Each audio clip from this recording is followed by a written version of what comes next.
Marcus Semien was going off in some places as the number one second baseman last year. And he had been a pillar of consistency. I mean, you can see 248, 276 the two prior years, 26, 29 homers, bunch of stolen bases. He was out there doing it. We knew he was like second half guy. He would struggle in the first half and just bang in the second half. This past year, things really fell apart for Marcus Semien, and no longer is he going in that same general range of like top 30. Some people pushing him into the 20s. He is outside the top 85 on NFBC drafts as far as that ADP goes after he hit just 237, a respectable 23 homers, but only 8 stolen bases. Really big fall off here. What else fell off? Well, not a whole lot on the underlying profile, if you're being honest. Exact same barrel percentage. The hard hit rate was a tiny bit down, but it is more relative to even previous years. He didn't strike out more. He walked just about the same amount of time. Launch angle with a slight dip. He hit the ball harder actually than he had ever done in his career.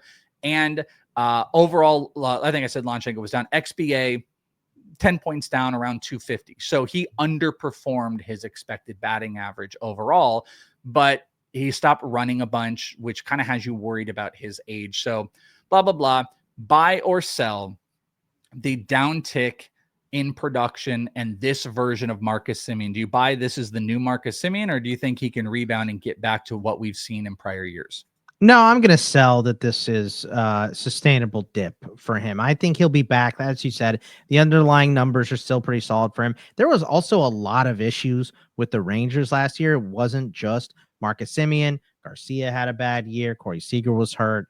Jacob deGrom wasn't there. There was a lot of stuff going on for Texas. It wasn't just this. They moved Semien up and down the order as well because of the injuries to the other players, the lack of production from him. Also, I think we're just going to get a more stable Marcus Semien this year. And also, it's hard to sell more second basemen because the depth is not great. There's only 3 guys going ahead of him at second base: Cattell, Ozzie, and Altuve. That's it.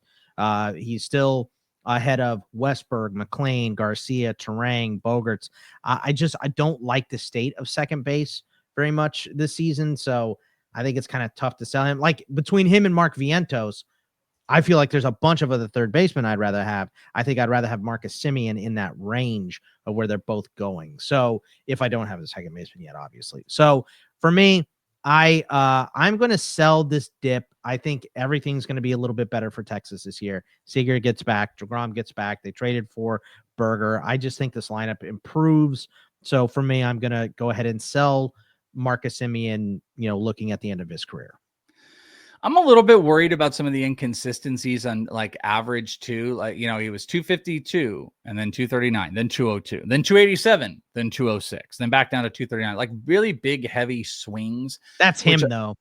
Yeah, but he has these, but I guess that is true. I guess I want to assume it's more like second halfy. He hit 271 the year prior, their World Series year, and then 283 in the second half, 239 in 2022 in the first half, 259 in the second half. But he was worse in the second half this time around, 242 and then 230 this past year.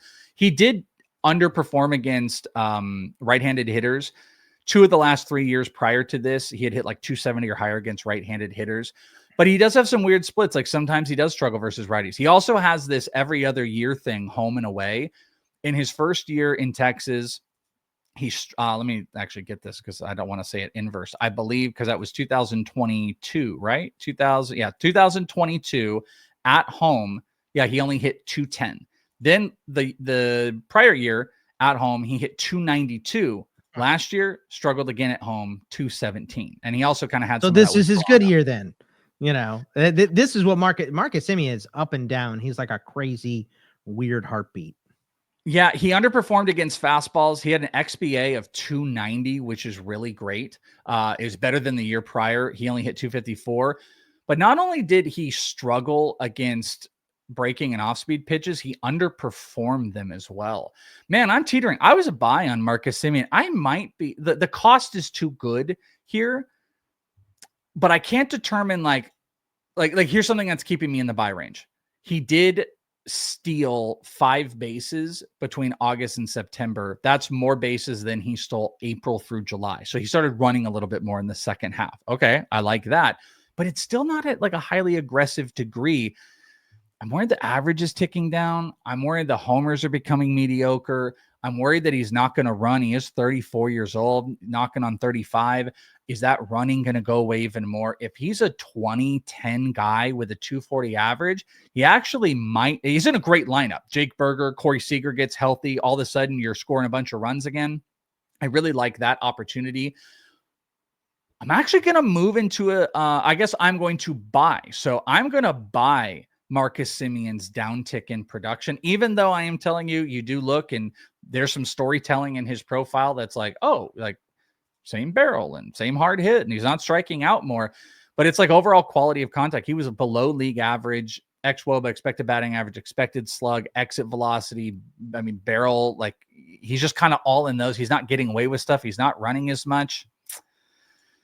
I don't like it. Let me look at the last thing here. Let's see. He did underperform his BABIP, 250. He was 291 the year before, but it's not that far off. I'm going to buy that Marcus Semien's production is on the way down, actually. And I didn't think I was going to do it. I was on a sell. You are going to sell that he stinks and that he is going to bounce back and that cost is really good. And I don't really blame you on that one. I just think that he's always been inconsistent and weird and had spikes and valleys. So I'm just not going to, I'm going to say this was a valley year and we could get a spike year right back. You know what I guess it is? I guess it's the like, this month could be good. I just don't like those players. Those players really get on my nerves. A player that it's like, oh, they're pretty dang good, 270 average. But it's not like he's like 330 in 1 month, but it's like you're good and then you're bad for 2 months and then you're good again. Like those big swings are really rough to deal with. I guess Roto at the end of the day can kind of make that easier and more palatable than head to head sometimes, unless you're on the positive swing.